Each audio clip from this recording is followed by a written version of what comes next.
Hi there, this is Paola. I look after the Latin America product at Go with Travel.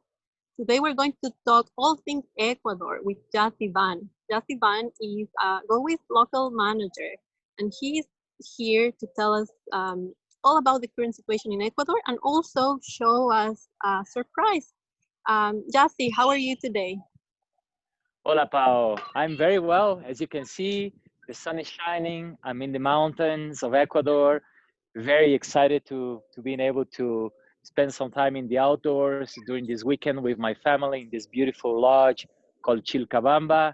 So yeah, very excited and super happy to be here with you. Incredible how technology nowadays is connecting all of us. And It we're is. able to share a little bit about the current situation of Ecuador, of course. Pao, would you like me to just give you a briefing on what's going on here? Yes, please. Yes, I don't want to take a lot of your time. So yeah, if you can give us a brief explanation of what Ecuador is doing and also what you are doing to welcome our guests. Sure, sure. Well, as you know, Pao, Ecuador had a little bit of a rough start with the pandemic 3 months ago. As you probably saw, and most of our clients all over the world saw in the news that, Guayaquil we had kind of a very early arrival of the pandemic in our country. But luckily, after, realizing how serious the situation was, local authorities as well as the national authorities, and in general, the society, the civil society got together, took a very, very strong approach to the lockdown from March until a couple of weeks ago, that we were pretty much on a red light on lockdown, which was pretty much you cannot move around, and to now luckily move towards a yellow light that enables, someone like me, for example, to be here nowadays. So right now, Ecuador has more or less 50,000 cases. We have had 50,000 cases with more or less 10% of diseases, 10% of people passing away due to the pandemic, I'm sorry, and 40 to 50% of the 50,000 people affected now on recuperated, which is, in general, I feel like these are interesting numbers, especially because 40% of the cases have been happening on a very specific area of Ecuador, in the lowlands, in Guayaquil and the surrounding areas of Guayaquil. So, kind of on a more local context, Quito has had only 10% of these cases. We have more or less 5,000 cases of COVID in Quito, which is the biggest city in Ecuador with the bigger population. And and I think the cool thing that I'll say now, and that's why we're here with my family, is that in many of the touristic areas of Ecuador, like in this specific part of Cotopaxi National Park, or in the Galapagos Islands, in Otavalo, in the Cloud Forest, which are the most popular places where people travel with us in Ecuador, have very, very little cases. For example, here in this neighborhood, where you can actually, we actually don't have a lot of people living around, we have 0 cases of COVID. That's why, I'm not wearing a mask. And we've been enjoying hiking during the weekend and mountain biking all over with the kids. Galapagos, as you probably have heard of, is COVID-free in a few of the islands. We only had in the Galapagos 76 cases, and most of these cases were due to, unfortunately, a crew staff of one of the bigger ships, which is Mhm. already, in the past. So right now there are no cases there. In Mindo, northwest of Quito, there are no cases whatsoever. In Otavalo, I think it's recorded 150 cases or so. So it's very interesting to be able to give this more local context, because it's the reality is that we have very few cases on the main touristic areas of our country. Mhm. In terms of us as a company, GoAway has been preparing for the last couple of months in Ecuador. We already have a full protocol in place for our operations. Our operations teams have developed an incredible protocol that is already being stamped with the World Tourism and Travel Council, to be able to use the safe travel stamp, which is interesting to have some international accreditation and validation of our own systems. Mhm. The government of Ecuador also is being very, very proactive.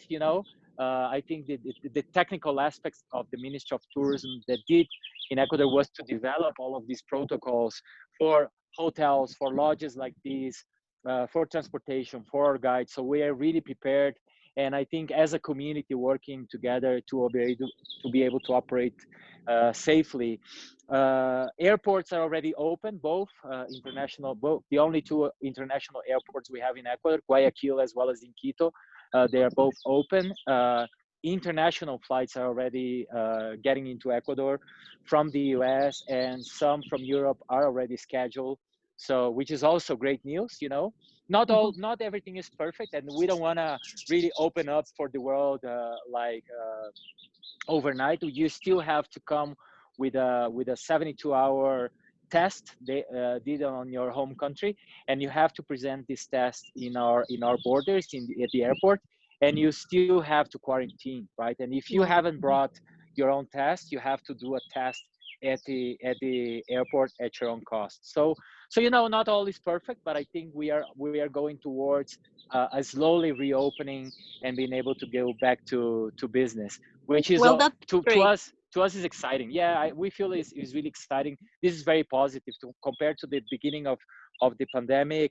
As I told you guys in the beginning, we come a long way, and I feel like we are on the right track to be able to, in a few months' time, start having fun again in places like this beautiful Yes. lodge and area. Well, it gives us hope, and we are really happy to know that things are slowly starting to reopen. And I am pretty sure, and I truly believe that as soon as travel resumes again, you know, flights, all borders reopen, people will look to reconnect with nature, and is going to look for these type of destinations like Ecuador, where we can offer a lot of open spaces and outdoor activities, and far from the city crowds.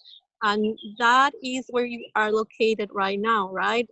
In the Andean region at Chilcabamba Lodge, which is one of our favorite lodges, perfect for all these activities. So can you tell us how to access this lodge? What activities and facilities can you offer there? Well, Paul, you know, I'm so lucky. What can I say? You know, I'm so excited about Chilcabamba that I'm even wearing Chilcabamba's uniform now. I'm actually applying for another job here. I hope Galway doesn't mind, but this place is so beautiful. You know, the sun has been shining the 4 days that we've been here.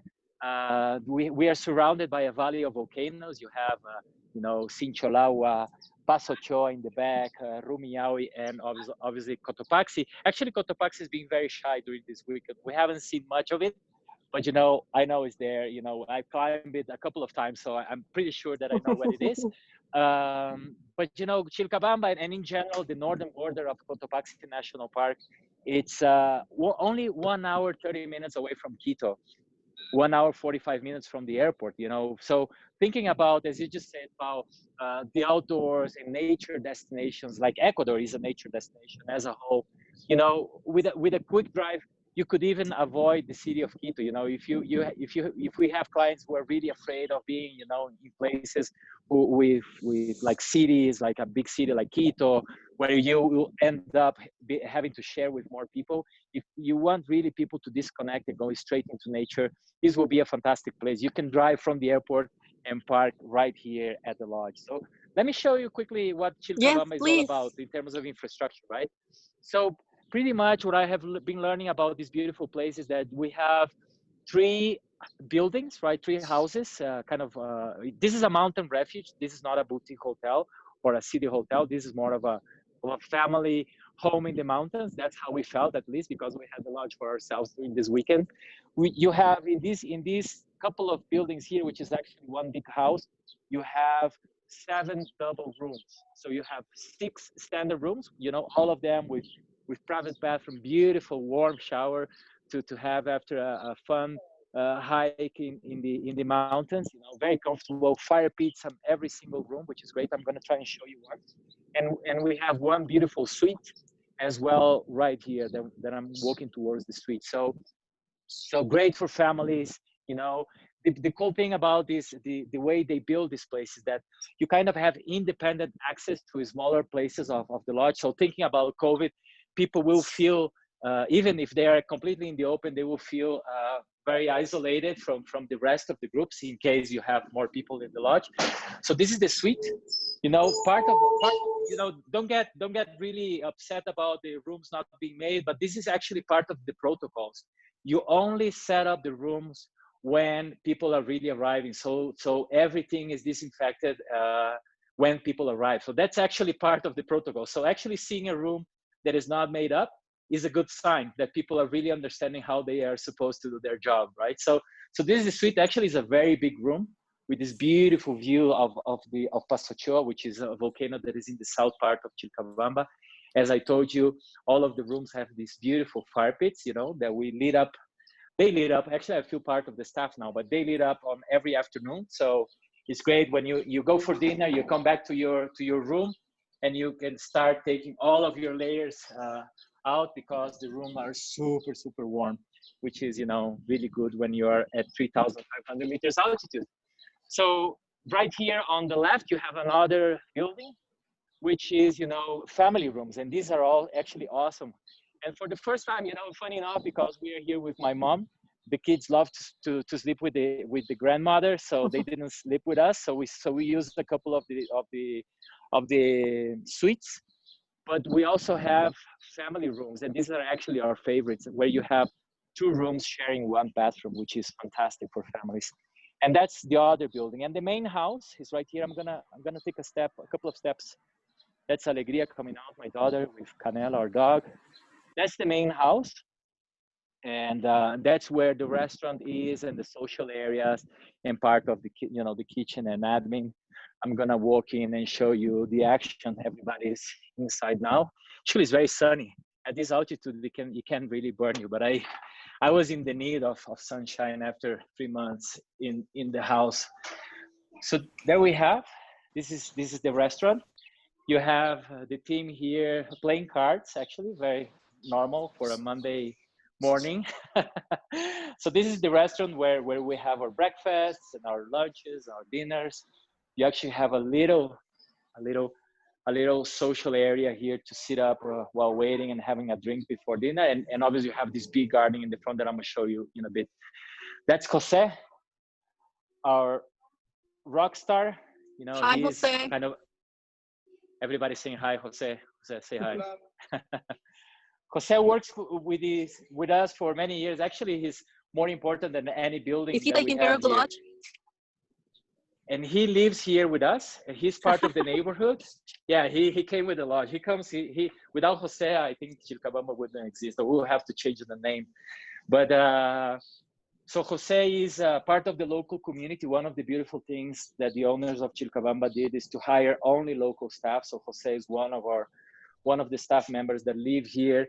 But his family is actually, you know, a few hundred meters away from he lives in the neighborhood. So this is another part of the social area. That's Marjorie, my mom, and she's been enjoying with us the weekend here.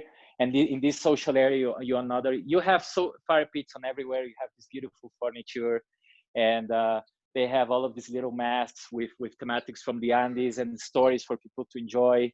And, you know, beautiful, simple decoration. You know, this is kind of a home your home in the Andes, right? And this is the back part of the lodge. And this is actually the part that we enjoy the most.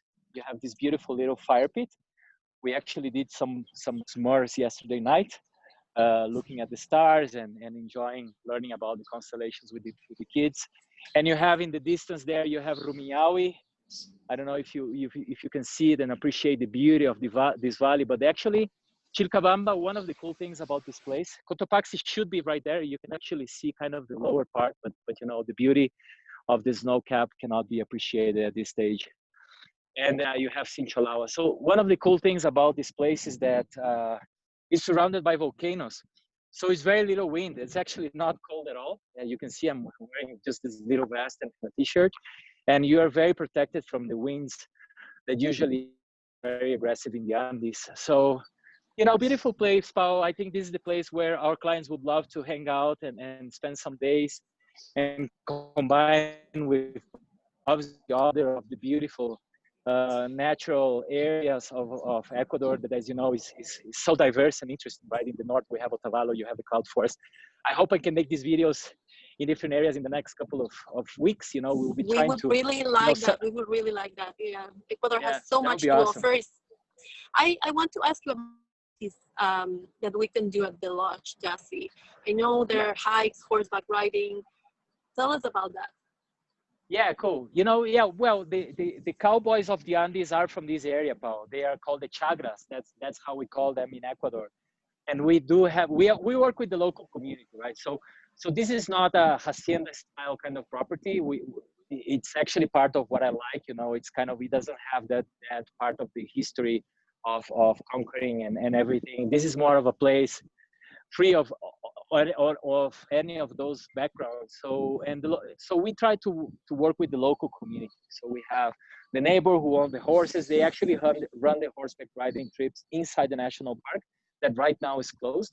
So we've been discussing that during this weekend with him, that we should have some kind of horseback riding around the neighborhood. I went on a bike ride around the neighborhood. This is more or less 20-kilometer ride. Actually beautiful, you know, not very, you're still in altitude, but you don't have to go through a lot of ups and downs. And that was a beautiful ride. We have bikes available here at the lodge. So I grabbed one and went on my own to do this tour around the neighborhood. I actually stopped in the northern border of the national park, had a quick chat with the rangers, and they told me that they're still unsure about when they will be opening the national park, but they agreed with me that it should be soon, because what better place to do social distancing than a national park like Cotopaxi, right? So you have mountain biking, you have horseback riding for the more adventurous one, but you also have in one area of this neighborhood a river that is actually a very important river called the Pita River. And this is a river that is not only important because it's so beautiful and we went on hikes, and I'm going to tell you a little bit about the hike there, but it's actually a river that provides 30% of the total of water for Quito. So it's actually conservation wise, the water of this river is very important. And in general, water, we relate water to the Amazon, right? We believe that that's because it rains there and it's water and rivers everywhere. That's where we should take care of the water. Actually, that's not true, and that's not correct to think. The water comes from the Andes, and the mountains, the surrounding mountains are natural reservoirs of water for us, for the people who live in the city. So we should be preserving the watersheds, which are in all around this neighborhood. So the Pita River is an example of places that we should be looking after. And what better than ecotourism to educate travelers about the conservation of water and the importance of water for the cities and in the highlands. So activities in the river are beautiful. You know, we went to, you can drive down towards the river, and there is a very short and nice walk. And there is this beautiful waterfall. My kids and we love going there with the dog and just enjoying, observing this beautiful waterfall. And that's kind of enough for the kids, you know. And then they can come back. We know, as I told you guys, I came with my family, but we can always get a vehicle from the neighborhood or send one of our vehicles to the lodge to drive you there and walk and facilitate the walk around with the kids for a family. But with my wife and I, we love hiking. So we split from the group and we did a 4-hour walk along the river and came back to Chilcabamba. That's actually a loop that is really beautiful, very easy to find your way. You know, we didn't use any guides because that's not the first time that we do the hike, but we actually have guides from the neighborhood as well available to point you and show around. They don't speak English, so you have kind of this opportunity to use local guides just as someone to lead the way. But then we can actually bring some of our bilingual naturalist guides from Quito that will be able to give you the full guided experience. So yeah, Paul, lots of things to do. I didn't even go into the national park. The Cotopaxi National Park is only 6 kilometers in north from here. So it's very close, the northern entrance. And in the national park, you have Limpio Pungo Lake, which is, you know, a must for anyone who goes to the national park. You have the volcano, you have the refuge that is at 5,000 meter altitude. So it's really for people who are well acclimatized, but you know, it's fun. And it's actually very accessible because you don't even have ice or snow. You can actually walk up and you'll see the refugio that is called Jose Rivas. And on the southern part of the national park, you have an interpretation center that talks about a little bit the history of the protected area. We have actually hikes with Galway. We have developed these lodge trekking programs that lives from Chilcabamba, walks into the national park. You visit these Inca sites, and then you can continue towards another local lodge inside the national park to do these adventurous. It's actually a walk in the Andes, right? But it feels like, for the title, a lodge trekking and more adventures, because these are long days. It's a couple of days, and the idea is to travel slowly from Chilcabamba all the way up to Cotopaxi to the snow line. So a lot of things to do. You know, we've been here for 4 days and we haven't done half of the things that we could do. Wow, yeah, it sounds amazing. Well, to be honest, we look forward to coming back. I highly recommend this lodge. I have been there a few times, Jassi, and I really like it. And I think it's perfect for everyone, families with kids, people that just want to disconnect, unplug from the city, even honeymooners, you know, if they are active and they just want to escape nature. So I really recommend this. I thank you, Jassi, for the time. Who better to present this lodge than you? I really enjoy talking to you. I really thank you for taking the time. I know you are in the middle of this family getaway. So keep enjoying the time there. And I hope that we can do this again and you can show us around any other of these amazing locations that Ecuador has to offer. Well, always a pleasure to see you. I wish you were here, but I'm a bit jealous about your summertime arriving. So I guess everything looks beautiful in the world today, and I hope it only continues getting better. Yeah, well, I can't wait to All the go. best to you guys. Thank you. Take care. Cheers. Bye.